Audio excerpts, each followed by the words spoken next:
बड़ा धार्मिक मेला यानी महाकुंभ एक ऐसा अवसर जहां संगम तट पर आस्था का सबसे बड़ा जमघट लगता है। क्या साधु संत और क्या आम लोग, हर कोई आध्यात्म के रंग में रंग जाना चाहता है। महाकुंभ से जुड़ी ऐसी कई रोचक कहानियां हैं जो इसको सबसे अलग, खास और सबसे दिव्य बनाती हैं। आइए आपको दिखाते हैं महाकुंभ से जुड़ी 25 कहानियां। आस्था, भक्ति और धर्म का अनोखा संगम महाकुंभ, जिसकी शुरुआत जनवरी से होने वाली है।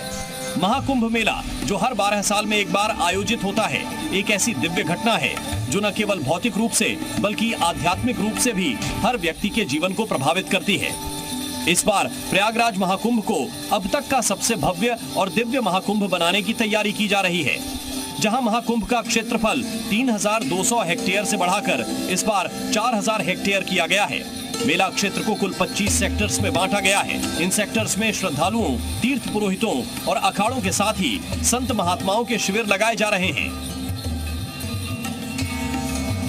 इसके अलावा श्रद्धालुओं को प्रमुख स्नान पर्व पर दिक्कतें न हो, इसके लिए दशाश्वमेध घाट, सरस्वती घाट, महेवा घाट समेत 7 पक्के स्नान घाट बनाए गए हैं। कुंभ जैसा जश्न और जय घोष जो पूरी सृष्टि में कहीं और न दिखाई देता है और न सुनाई। दुनिया देखती रह जाती है जब हिंदुस्तान की धरती के एक छोटे से टुकड़े पर कई छोटे देशों की आबादी से भी ज्यादा मानव समूह उमड़ पड़ता है।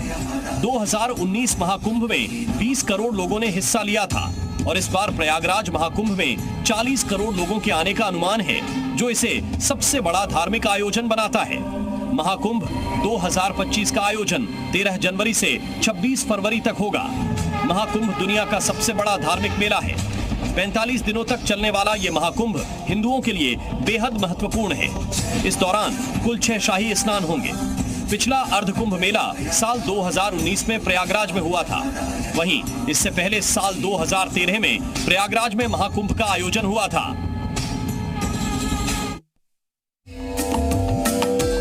आस्था का सबसे बड़ा मेला महाकुंभ कैसे शुरू हुआ, इसकी कहानी भी बहुत रोचक है। दरअसल महाकुंभ को लेकर पौराणिक कथा का कनेक्शन समुद्र मंथन से है। जब देवता और असुर में अमृत प्राप्त करने को लेकर भयंकर युद्ध चल रहा था, उस दौरान अमृत कलश की प्राप्ति हुई थी। ऐसा माना जाता है कि उस दौरान अमृत कलश से कुछ बूंदें पृथ्वी के 4 पवित्र स्थलों पर गिरी थीं, जिसमें प्रयागराज, हरिद्वार, उज्जैन, नासिक शामिल है। इसके बाद इन्हीं दिव्य स्थान में कुंभ लगता है। शास्त्रों में भी बताया गया है कि प्रयागराज को तीर्थराज अथवा तीर्थ स्थलों का राजा कहा जाता है। ऐसी मान्यता भी है कि पहला यज्ञ ब्रह्मा जी द्वारा यहीं पर किया गया था, जिसका उल्लेख धार्मिक ग्रंथों में भी देखने को मिलता है।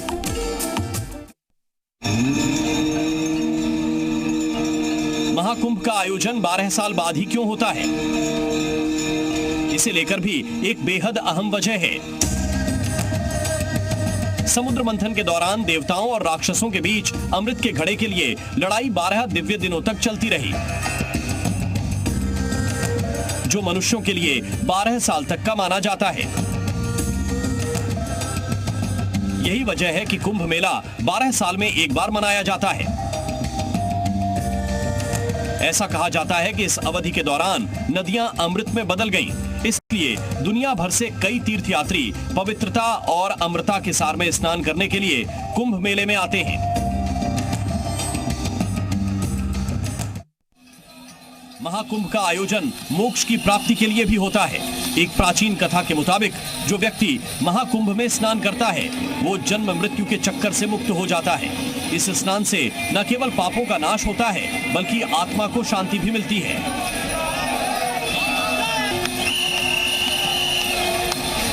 ये मेला उन लोगों के लिए होता है जो जीवन के कष्टों से मुक्त होकर परम शांति की प्राप्ति चाहते हैं। यहाँ आने वाले श्रद्धालु अपनी आस्था और विश्वास के साथ भगवान से अपने दुखों का निवारण करने के लिए यहाँ आते हैं। महाकुंभ के दौरान एक विशेष मान्यता है कि देवता भी गंगा में स्नान करने आते हैं। कहा जाता है कि देवताओं का आशीर्वाद मिलने से इसका महत्व और भी बढ़ जाता है। महाकुंभ एक ऐसा आयोजन है जहां साधु संतों का ऐसा जमावड़ा दिखता है, जो कि इसके अलावा कहीं नहीं हो सकता। महाकुंभ का एक बेहद अहम हिस्सा होते हैं अखाड़े।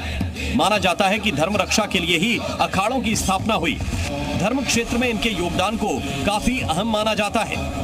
ये अखाड़े कुछ और नहीं बल्कि हिंदू धर्म में विभिन्न मान्यताओं के मठ हैं, जिनका अपना एक दर्शन है। भले अखाड़े अलग हों, लेकिन कुंभ के मौके पर सब संत एक जगह एकत्रित होते हैं। अखाड़ों के जानकार बताते हैं कि पहले प्रमुख रूप से 4 अखाड़े हुआ करते थे, लेकिन बाद में मतभेद बढ़े और अखाड़ों की संख्या 13 हो गई। वैसे तो कुंभ में सनातन हिंदू संस्कृति की एक विस्तृत झलक हमें मिलती है, लेकिन यहाँ आने वाले श्रद्धालुओं और विदेशी पर्यटकों के लिए सबसे ज्यादा आकर्षण का केंद्र होते हैं नागा साधु। नागा साधुओं की अपनी रहस्यमयी दुनिया है, वो दुनिया जिसके भीतर के रहस्य भस्म और भभूति में लिपटे रह जाते हैं। नागा साधुओं की दीक्षा और संत बनने की राह सबसे मुश्किल होती है। इसके लिए इन्हें बेहद कठिन परिस्थितियों में रहना पड़ता है, जो शारीरिक और मानसिक तौर पर इन्हें मजबूत बनाती हैं। साथ ही शस्त्र और शास्त्र विद्या में भी पारंगत होना पड़ता है। महाकुंभ मेला नागा साधुओं के लिए एक विशेष महत्व रखता है। ये मेला नागा साधुओं के सार्वजनिक दर्शन और उनके धार्मिक अनुष्ठानों का प्रमुख अवसर होता है। दरअसल कुंभ मेले में उनकी मौजूदगी एक धार्मिक और सांस्कृतिक परंपरा का हिस्सा है। महाकुंभ में नागा साधु सबसे पहले शाही स्नान करते हैं। इसे पवित्रता और धर्म की विजय का प्रतीक माना जाता है। महाकुंभ भारतीय धार्मिक परंपराओं का एक महत्वपूर्ण हिस्सा है और इसका प्रमुख आकर्षण होता है शाही स्नान। ये दिन लाखों श्रद्धालुओं और संतों के लिए अत्यंत पवित्र होता है। शाही स्नान का आयोजन प्रमुख रूप से उन तिथियों पर होता है जो ज्योतिषीय दृष्टिकोण से महत्वपूर्ण होती हैं। इन तिथियों को लेकर मान्यता है कि इस समय पवित्र नदियों का जल विशेष रूप से दिव्य होता है और इस जल में स्नान करने से सभी पाप नष्ट हो जाते हैं। मान्यता है कि इस दिन ब्रह्म मुहूर्त में शाही स्नान के लिए देवताओं का आगमन होता है। इसके बाद प्रत्येक अखाड़े के नागा साधु और महामंडलेश्वर अपने एक भव्य शोभा यात्रा के साथ शाही स्नान के लिए संगम पहुंचते हैं। सबसे पहले नागा साधुओं को स्नान का अधिकार दिया जाता है। ऐसा माना जाता है कि साधु संतों के स्नान के बाद संगम का जल अत्यंत पवित्र हो जाता है। शाही स्नान को आत्मा की शुद्धि, पापों के नाश और मोक्ष प्राप्ति का साधन माना गया है। कुंभ में बेहद अहम होती है धर्म ध्वजा। इन धर्म ध्वजा को अखाड़ों में शिविर निर्माण से पहले ही स्थापित किया जाता है। सनातन संस्कृति के ध्वजा वाहक 13 अखाड़ों की धर्म ध्वजा का खास महत्व है। अखाड़े के शिविर के मध्य में स्थापित होने वाली धर्म ध्वजा के साथ इष्ट देवता को स्थापित किया जाता है, जो सबसे पवित्र स्थल माना जाता है। अखाड़े के संतों को धर्म ध्वजा का झुकना स्वीकार नहीं है। किसी संत से जाने अनजाने में अगर कोई गलती हो जाती है तो वो इसके लिए प्रायश्चित इसी ध्वजा के नीचे करता है। कुंभ में अलग अलग अखाड़ों के बीच एक अखाड़ा ऐसा भी है जो महिला सन्यासिनियों से बना है। वो महिला साधु जो गले में रुद्राक्ष या भगवा वस्त्र पहने महाकुंभ का हिस्सा बनने जा रही हैं। ये अखाड़ा है दशनाम सन्यासिनी अखाड़ा, जिसमें सिर्फ महिला साधु शामिल हैं। दरअसल जूना अखाड़े का ही एक हिस्सा है ये महिला साधुओं का अखाड़ा।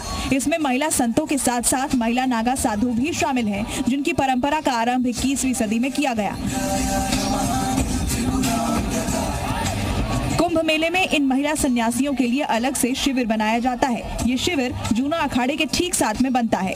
महाकुंभ में शामिल ये महिला अखाड़ा जूना अखाड़े के साथ ही शाही स्नान का हिस्सा बनेगा। महाकुंभ में ज्ञान, तप और आस्था के बीच लाखों संत पहुंचे हैं और इनमें सबसे ज्यादा आस्था का केंद्र अगर कोई होता है तो वो है नागा साधु। सदियों से नागा साधु की रहस्यमय दुनिया हैरान करती है, लेकिन नागा साधुओं की इस दुनिया का एक हिस्सा महिला नागा साधु भी होती हैं। 2013 के प्रयाग महाकुंभ में पहली बार महिला नागा सन्यासियों के स्नान और अखाड़े बनाने के लिए अलग से जगह दी गई थी। इन महिला नागा संतों की खूबी होती है कि ये शारीरिक तौर पर भी बड़ी कठोर और मजबूत होती हैं और भीषण ठंड के बीच सिर्फ एक कपड़ा लपेट कर रहती हैं। ये कपड़ा भी सिला हुआ नहीं होता है। ये कपड़े भी जब सार्वजनिक स्थलों पर जाती हैं तो पहनती हैं। इसी वजह से नागा महिला साधु जब कुंभ में आती हैं तो उन्हें नग्न स्नान भी नहीं करना होता। वो स्नान के वक्त भी इस गेरुए वस्त्र को पहने रहती हैं।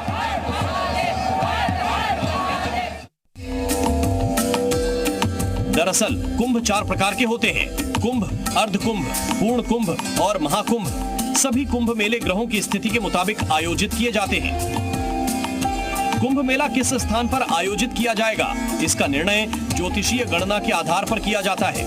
ज्योतिषी और अखाड़ों के प्रमुख एक साथ आते हैं और उस स्थान का निर्णय लेते हैं जहां कुंभ मेले का आयोजन किया जाएगा। वे निर्णय पर पहुंचने के लिए हिंदू ज्योतिष के प्रमुख ग्रहों बृहस्पति और सूर्य की स्थिति का निरीक्षण करते हैं।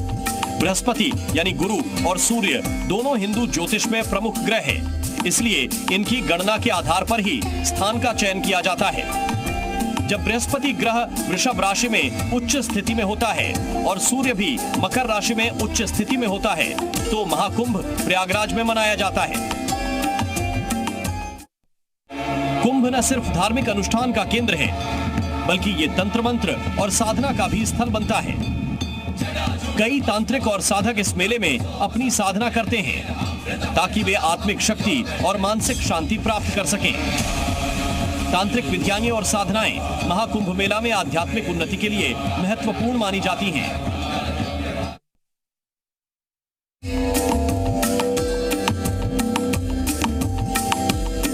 प्रयागराज महाकुंभ में देश दुनिया से आने वाले श्रद्धालुओं के सुखद अनुभव के लिए संगम नगरी के प्राचीन धार्मिक स्थलों का जीर्णोद्धार व सौंदर्यीकरण किया गया है।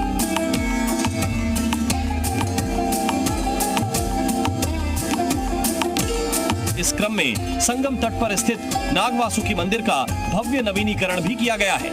साथ ही इसके आसपास के बाकी मंदिरों को जोड़कर एक कॉरिडोर भी बनाया गया है।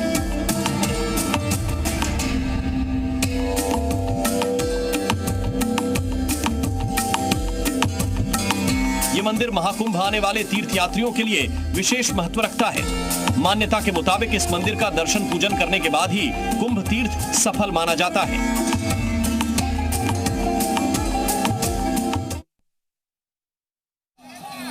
दुनिया का सबसे बड़ा धार्मिक आयोजन महाकुंभ में न सिर्फ भारतीय श्रद्धालुओं के लिए महापर्व है, बल्कि विदेशी साधु संतों और सैलानियों के लिए बड़ा महत्व रहता है। कुंभ में न सिर्फ भारतीय साधु संत आते हैं, बल्कि दुनिया के अलग अलग देशों से आध्यात्म को मानने वाले इस महाकुंभ में पधारते हैं। फैशन की चकाचौंध भरी दुनिया, दूर विदेशी सैलानी और संत संगम की रेती पर सनातन परंपरा को समझने के लिए आते हैं। महाकुंभ में आप आधुनिक वस्त्रों को त्याग कर गेरुए वस्त्र धारण कर शांति की खोज करते हैं। इस बार के महाकुंभ में भी Israel, America, France, Vietnam, Italy, Canada और म्यांमार के प्रतिष्ठित लोग महाकुंभ में शामिल होने के लिए भारत आ रहे हैं। विदेशी नागरिक भी पहुंच रहे हैं। संगम नगरी में अखाड़ों के साधु संत पहुंचकर महाकुंभ की शोभा बढ़ाएंगे।